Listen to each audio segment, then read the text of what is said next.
मैं वाघ सिंह गोदारा तेजल एजुकेशन पर आप सभी साथियों का हार्दिक स्वागत है, अभिनंदन है। आज हम लोग एक टॉपिक की बात कर रहे हैं, वो करेंगे अलंकार की। देखिएगा अलंकार क्या है, अलंकार किसे कहते हैं,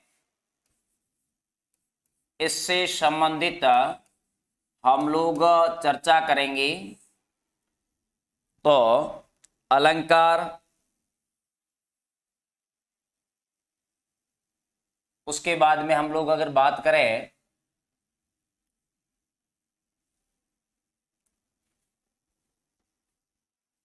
अलंकार है क्या।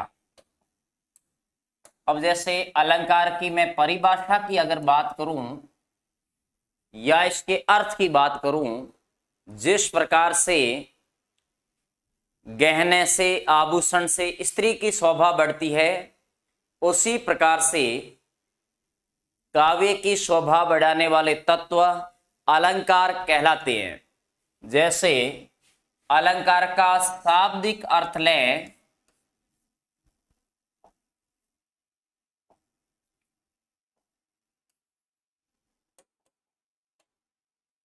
शाब्दिक अर्थ,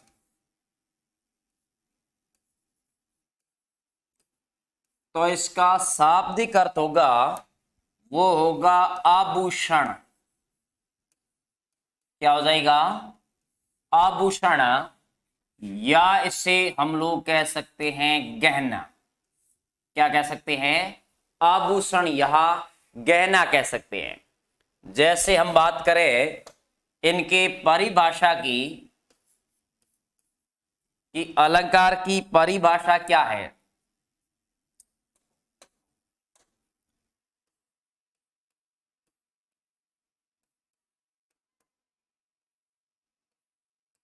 तो ध्यान देना कि जिस प्रकार से मैंने कहा स्त्रियों की शोभा आभूषण से बढ़ती है, उसी प्रकार से काव्य की शोभा बढ़ाने वाले तत्व, काव्य की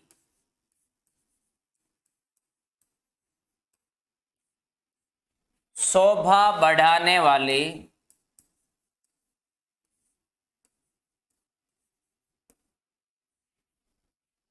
तत्व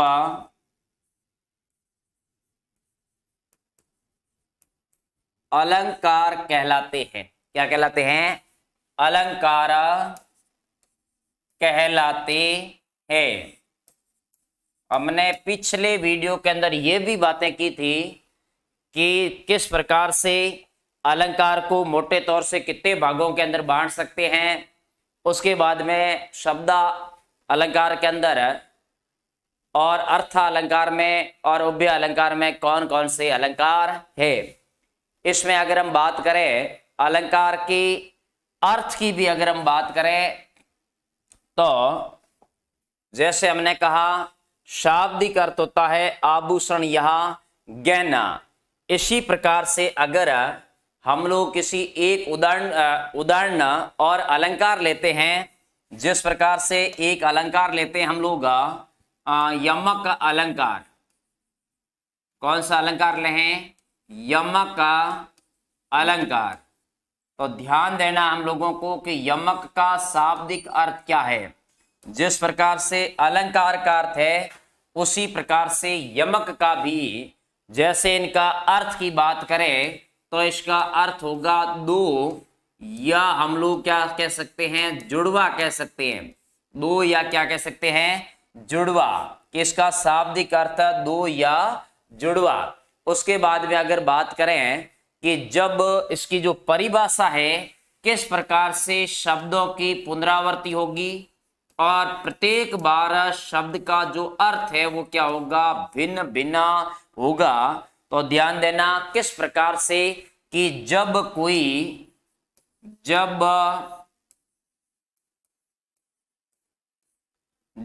शब्द आ रहा है ना, जब कोई काव्य उक्ति में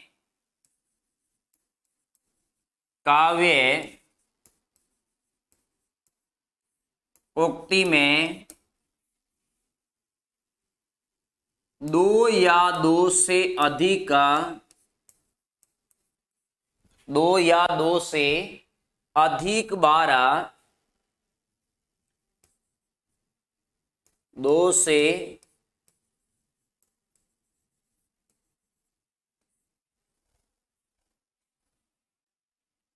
जब कोई काव्य उक्ति में दो या दो से अधिक बार कोई शब्द आए, कोई शब्द आए, लेकिन ध्यान रखना है प्रत्येक बार शब्द का जो अर्थ होगा, शब्द का जो अर्थ होगा वो क्या होगा, अलग अलग होगा। अर्थ होगा वो बेटा क्या होगा, अलग अलग,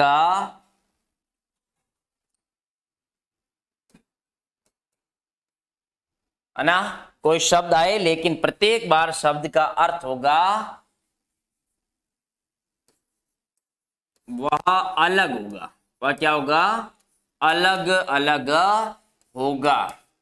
तो वहां हम लोगों को देखना है कि यमक अलंकार है। जब कोई काव्य उक्ति में शब्द दो या दो से अधिक बार आए, जब कोई काव्य उक्ति में शब्द दो या दो से अधिक बार आए, ध्यान रखना, जब कोई काव्य उक्ति में, जब कोई काव्य उक्ति में शब्द दो या दो से अधिक बार, दो या दो से अधिक बार आए, दो या दो से अधिक बार आए, लेकिन प्रत्येक बार उसका अर्थ होना चाहिए, वो क्या होना चाहिए, भिन्न होना चाहिए। क्या होना चाहिए, उसका अर्थ है वो क्या हो जाना चाहिए, भिन्न होना चाहिए। ऐसी स्थिति के अंदर अलंकार होगा वो कौन सा हो जाएगा, यमक अलंकार हो जाएगा। जैसे हम उदाहरण देते हैं, जैसे एक उदाहरण है, जैसे सजना शब्द आया है। कैसा शब्द है, सजना, कि सजना है मुझे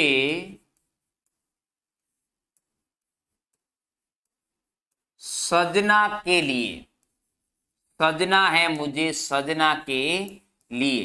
तो यहां जो आपको शब्द दो दिखाई दे रहे हैं, एक यहां दिखाई दे रहा है सजना और एक यहां दिखाई दे रहा है सजना शब्द है।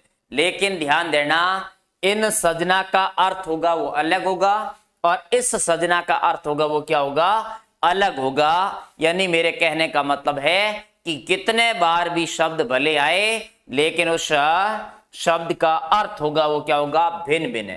क्या सजना है अर्थात सजना यानी क्या करना है, मुझे श्रृंगार करना है। क्या करना है, श्रृंगार करना है। किसको बताने के लिए, सजना को बताने के लिए। सजना होता है पति या नायक, है ना, प्रेमी। किसी को बताना है, वो किसको बताना है, अपने प्रिय को बताना है, अपने पति को बताने के लिए उसको क्या करना है, श्रृंगार करना है। तो प्रत्येक बार अर्थ आया वो आप देख पा रहे हो कि क्या आया है, अलग आया है। जैसे और भी कोई उदाहरण हम लोग ले सकते हैं, कोई और भी उदाहरण ले सकते हैं। जैसे हमने कहा तीन बेरा खाती थी वह तीन बेरा खाती है। तीन बेर खाती थी, वह तीन बेर क्या करती है, खाती है। या आपको दिखाई दे रहा होगा कि बेर शब्द है वो क्या आया है, दो बार आया है। कौन सा शब्द दो बार आया है, बेर शब्द है वो क्या है, दो बार आया। यहां बेर आया है और यहां भी क्या आया है, बेर आया है। ये औरंगजेब की बेगमों की स्थिति हो गई थी। जब छत्रपति शिवाजी ने आक्रमण किया तो औरंगजेब की बेगमें जंगलों के अंदर भाग जाती है। फिर कहता है कि नग न जड़ाती थी वह नग न जड़ाती है, तीन बेर खाती थी वह तीन बेर खाती। यानी तीन बेर, बेर का अर्थ है तीन बार। बेर का अर्थ क्या है, ये 3 बार होगा, 3 बार खाना खाती थी, वह 3 बेर खाती है। आज वो जंगल के अंदर 3 है, वो क्या कर रही है, फल खा रही है। तो दोनों का अर्थ क्या है, अलग अलग है, शब्द है वो क्या है, एक जैसा है। इसलिए हम लोगों को ध्यान रखना है कि इसके अंदर इस प्रकार से अलंकार होगा, वो कौन सा हो जाएगा, यमक अलंकार हो जाएगा। यमक होने का कारण क्या है कि इसके अंदर शब्द है वो क्या है, अलग अलग है, शब्द एक जैसे हैं, और इसके अर्थ है वो क्या है, अलग अलग है। अर्थ की भिन्नता के कारण इसके अंदर यमक अलंकार हो गया है। ऐसे आप कितने भी इस उदाहरणों को, अलंकारों को देख सकते हैं, जिसके अंदर हम लोग जैसे आप जितने भी चाहो उतने उदाहरण है वो क्या कर सकते हैं, ले सकते हैं। जैसे उदाहरण है कि फिर तुम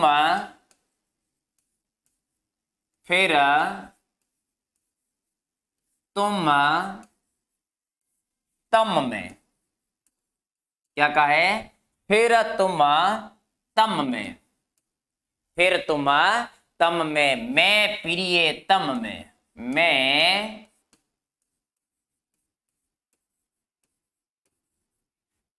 प्रियतम में। या आपको शब्द है वो तम शब्द है ना। मैंने पिछले वीडियो के अंदर ये भी बताए थे, अलंकार के जैसे सबंग यमक है या श्लेष है, उसके सबंग और अभंग अलंकार के अलग अलग भी भेद होते हैं। जिस प्रकार से ये ना तम शब्द आया है और यहां भी क्या आया, तम आया है। देखिएगा यहां भी तम है और यहां भी तम है, तो ध्यान रखना है। जैसे और भी इसको पूरा करते हैं, हो जावे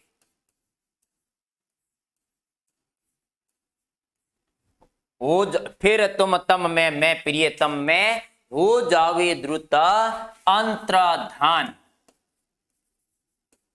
अंतर्धान। तो इसमें तम शब्द आया है, क्या शब्द आ रहा है, इसके अंदर जो तम शब्द है ना, इसके अंदर अलंकार कौन सा हो रहा है, या इसको तोड़ने से अलंकार हो रहा है तम और प्रिय तम। यहां दो शब्द आए हैं और इसके अर्थ है वो क्या रहे, अलग अलग आने के कारण यहां भी क्या हो जाएंगे, हमने यमक अलंकार हो जाएगा, है ना। अब ये मत समझना कि ये तो 2 बार शब्द आए या 3 बार शब्द आए तो ये हो सकता है, चाहे शब्द कितने बार भी क्यों नहीं आ जाए, है ना, बस अलंकार है, उनके अर्थ है वो अलग अलग होंगे, है ना। जिस प्रकार से और देख लो, सारंग ले सारंग चली,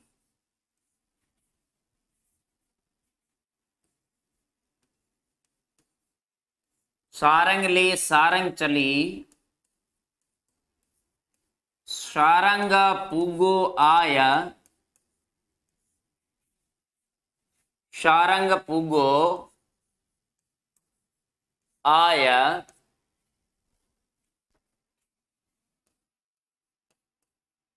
सारंग ले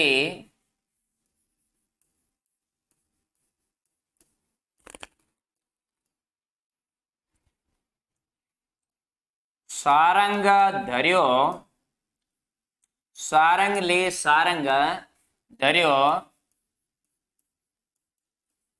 सारंग सारंग माय। क्या कहा है कि सारंग ले सारंग चली, सारंग पुगो आय, सारंग ले सारंग धर्यो और सारंग सारंग माय। देखिए सारंग, एक स्त्री है, वो घड़ा लेके जा रही है, क्या लेके जा रही है, घड़ा लेके जा रही है, और ऊपर क्या आ जाते हैं, बादल आ जाते हैं। फिर अब इन्होंने देखा कि अगर बादल आ गए हैं तो वो क्या होने वाली है, भीगने वाली है। तो भीगने वाली है, उसके पास में क्या था, घड़ा। अब वो घड़े को उठाती है और उसके अंदर अपने वस्त्र है वो डाल देती है। अब वो नग्न नहीं रह सकती, इसलिए वो पास में क्या था, तालाब था, और वो तालाब के अंदर स्नान करती है जब तक बारिश बंद नहीं होती है, और जैसे ही बारिश बंद होती है तो वो कपड़े पहन करके चला देती है। देखिए, सारंग ले सारंग चली, यानी घड़ा लेकर के कौन चली? एक सुंदरी चली या एक स्त्री चली, एक पणियारी चली। सारंग पुगो आए, यहां सारंग यानी ऊपर कौन आ गया? बादल आ गया। तो सारंग ले सारंग धरियो, उन्होंने उस घड़े के अंदर अपने क्या डाल दिए? वस्त्र डाल दिए। सारंग और कौन है? वह स्त्री है। सारंग मां यानी किसके अंदर कूद जाती है? वो तालाब के अंदर कूद जाती है, स्नान कर लेती है। और इस प्रकार से हम लोग देख सकते हैं इसके अंदर भी प्रत्येक बार अर्थ है वो क्या आ रहा है? अलग अलग आ रहा है। यहाँ सारंग का अर्थ लगाया है ना, यहाँ सारंग का अलग, यहाँ अलग है ना, यहाँ अलग है, यहाँ अलग है ना, अलग अलग अर्थ आने के कारण यहाँ भी जो अलंकार होगा वो कौन सा हो जाएगा? यमक अलंकार हो जाएगा, है ना। जैसे और भी उदाहरण देखते हैं। सारंग ले, सारंग ले सारंग उड़ियो, सारंग ले सारंग उड़ियो,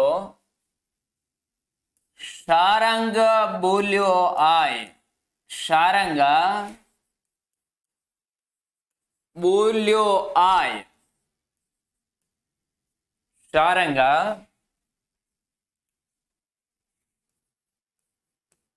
बोलियो आया, जे सारंग, जे सारंग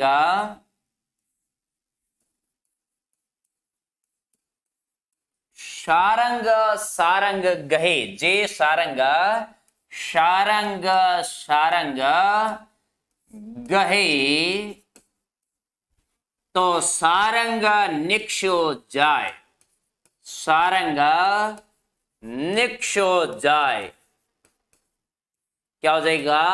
सारंग निक्षो जाए। देखिएगा, एक है मोर, और वो मोर किसको लेके चला जाता है? सांप को लेके उड़ा जाता है।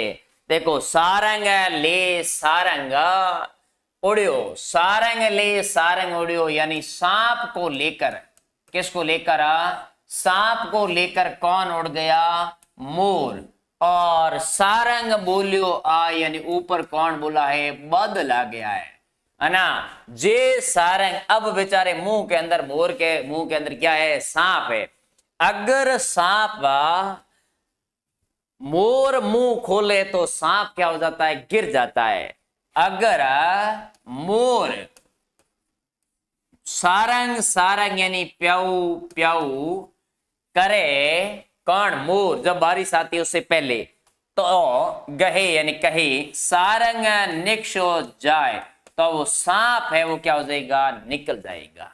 इस प्रकार से आप कितने भी उदाहरण लो, यानी अलग अलग क्या आ रहा है? इसके अर्थ आ रहे। इस प्रकार से हम लोगों को इनको भी ध्यान में रखना है, अच्छी तरीके से समझने का प्रयास करना है।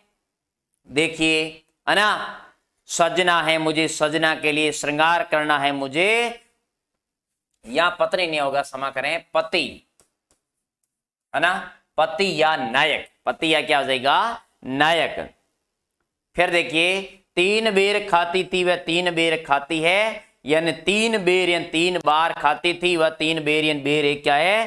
फल खा रही है। फिर तुम तम में, मैं प्रिय तम में, हो जावे द्रुत अंतर्धान, सारंग ले सारंग चली, सारंग पुगो आया, सारंग ले सारंग धरियो, और सारंग सारंगा माए। ठीक है। जैसे एक छोटा सा अलंकार आपकी और लेते हैं, है ना, उस अलंकार का नाम है सलेश अलंकार। क्या नाम है? सलेश अलंकार। ये एक अलंकार है ना।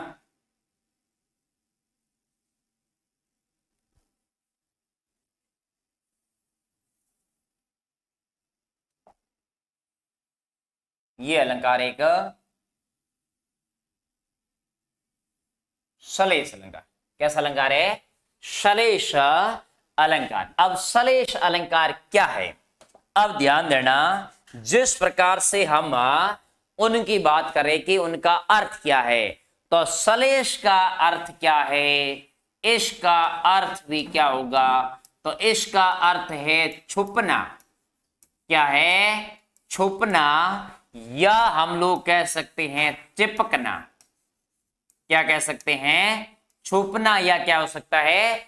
चिपकना हो सकता है। यानी इसके अंदर हम लोगों को ध्यान ये रखना है कि इसके अंदर क्या होगा, इसमें एक शब्द के साथ अनेकों शब्दों का संयोग होता है ना। इसमें एक शब्द के साथ, इसमें एक शब्द के साथ, एक शब्द के साथ, ध्यान देना, इसमें एक शब्द के साथ अनेक शब्दों का संयोग होता है। अनेक शब्दों का संयोग, यानी एक ही शब्द के अंदर से बहुत सारे अर्थ है वो क्या कर सकते हैं? निकल सकते हैं, है ना। तो संयोग रहता है ना, संयोग, शब्दों का संयोग रहता है। इस बात का हम लोगों को क्या करना है? ध्यान रखना है।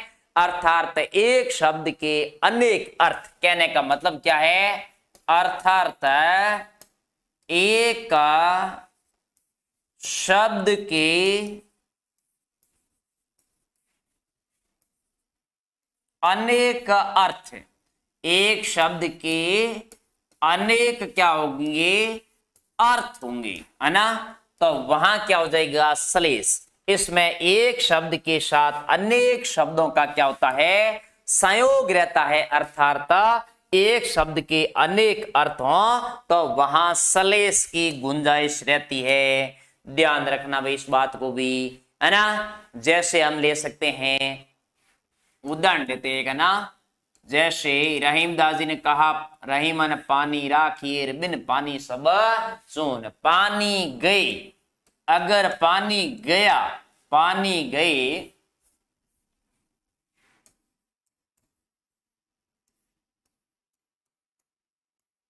पानी गए ने उबरे मोती। पानी गए ने उबरे मोती मानुष चून। मोती मानुष चून। ध्यान रखना कि इसके अंदर ये क्या कह रहा है? पानी गए ने उबरे मोती मानुष चून। पानी गए ने उबरे मोती मानुष चून। ध्यान रखना कि ये क्या कह रहा है कि पानी गए ने उबरे मोती मानुष चून। यानी इस पानी का अर्थ, ये जो पानी दिखाई दे रहा है ना, शब्द है पानी। क्या शब्द है? इसके अंदर जो शब्द दिखाई दे रहा है वो शब्द दिखाई दे रहा है हम लोग को पानी शब्द। क्या दिखाई दे रहा है? पानी शब्द दिखाई दे रहा है। और यहां आगे एक मोती दिखाई दे रहा है, एक मानुष दिखाई दे रहा है और एक चून दिखाई दे रहा है। अब पानी, अब हर आदमी को कहते हैं कि इन्होंने तो मेरे ऊपर पानी फेर दिया। पानी फेर दिया इसका मतलब इज्जत गंवा दिया। पानी फेरने का अर्थ क्या है? कि उन्होंने क्या कर दिया? इज्जत को गंवा दिया है। तो मोती है और कोई मोती और मोती के अंदर चमक नहीं है, तो क्या वो मोती कहलाएंगी? नहीं कहलाएंगी, है ना। तो उसके अंदर भी क्या कहते हैं कि पानी नहीं है। क्या नहीं है? पानी। तो इस मोती के साथ में इस पानी का अर्थ होगा, वो क्या होगा मेरे साथियों? वो होगा चमक। उसके बाद में मानुष का मतलब होता है मनुष्य, है ना। अब मनुष्यों की कमी नहीं है, लेकिन कमी किसकी है? मानवता की। कि मिनख घना इन जगत में मिनखा तणो सुकाल। जिन मिनखा में मिनख पणो उन मिनखों रो काल। यानी मानवता की कमी है ना। तो मानुष, मानुष का मतलब होता है मनुष्य, है ना। और इस मनुष्य के अंदर अगर क्या नहीं है? इज्जत नहीं है, तो वो मनुष्य नहीं कहलाता। और चून, चून का अर्थ होता है आटा, और आटे के साथ में अगर क्या नहीं है, जल नहीं है, तो वो आटा भी किसी काम का नहीं है। इस बात का भी अपन लोगों को ध्यान में रखना है। बहुत सारे इसके श्लेष के अलंकार के उदाहरण हो सकते हैं ना। बीआर की एक पंक्ति है, मेरी भवा बाधाहारो, राधा नागरी सोई, जा तन की, जा तन की, झाई परे, झाई परे श्यामो दूती, हारिता हुई। इसके अंदर भी कौन सा है, तो इसके अंदर भी श्लेष है। और ध्यान रखना, एक छंद की बात करें ना बेटा, तो छंद भी इसके अंदर दो छंद है ना। कौन सा छंद है, दो छंद है। इस बात का भी हम लोगों को क्या रखना है, ध्यान रखना है। और अलंकार है वो श्यामु है, वो अलग अलग अर्थों में क्या हो रहा है, प्रकट हो रहा है। मेरी भव बिहारी कह रहे हैं कि मेरे भी संसार रूपी बाधा को हरण कर ले राधा, तू नागरी है, तू तो चतुर है, जा तन की झाई परे श्यामो दूती हरित होया। अना इस प्रकार की बात कर रहे हैं राधा और कृष्ण की। आप देखना, राधा और कृष्ण की ही बात, कृष्ण के साथ में राधा की बात क्यों होती है, गोपियों की बात नहीं हो रही है ना। एक पद चलता है ना, बूझत श्याम कौन तू गोरी, कहाँ रहती है, काकी है बेटी कभी न देखी, तुझे ब्रज खोरी, काय के आऊं मैं ब्रज खोरी, खेलत रहती अपनी पूरी, है ना। इस प्रकार से इनके भी बहुत सारे उदाहरण हो सकते हैं। जैसे एक लास्ट उदाहरण एक और लेते हैं आपके, जैसे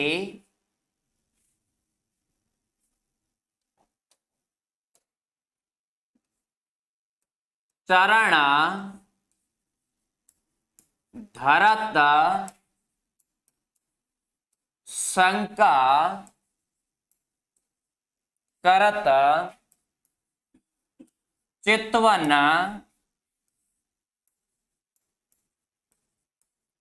चारों ओर सुबरन को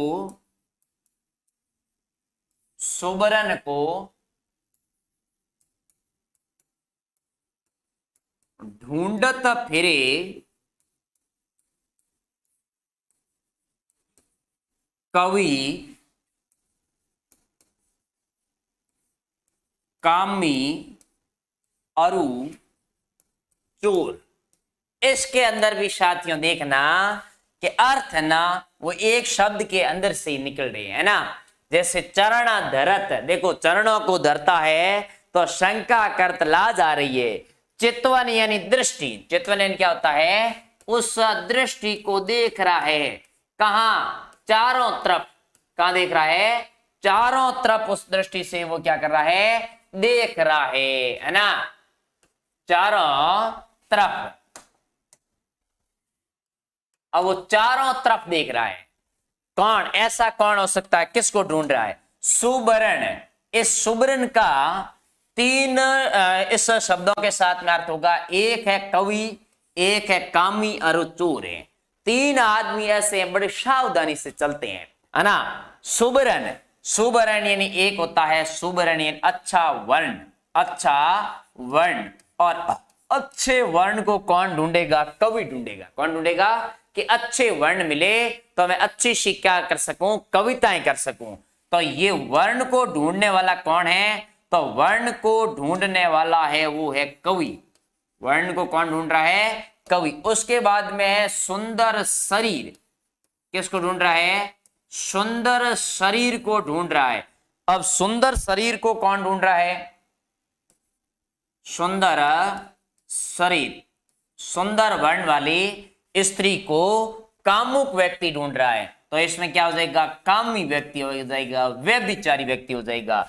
और चोर और सुबरन यानी सोना, सुबरन का अर्थ क्या हो जाएगा यहाँ, सोना। और सोना को कौन ढूंढेगा, कौन प्राप्त करना चाहेगा?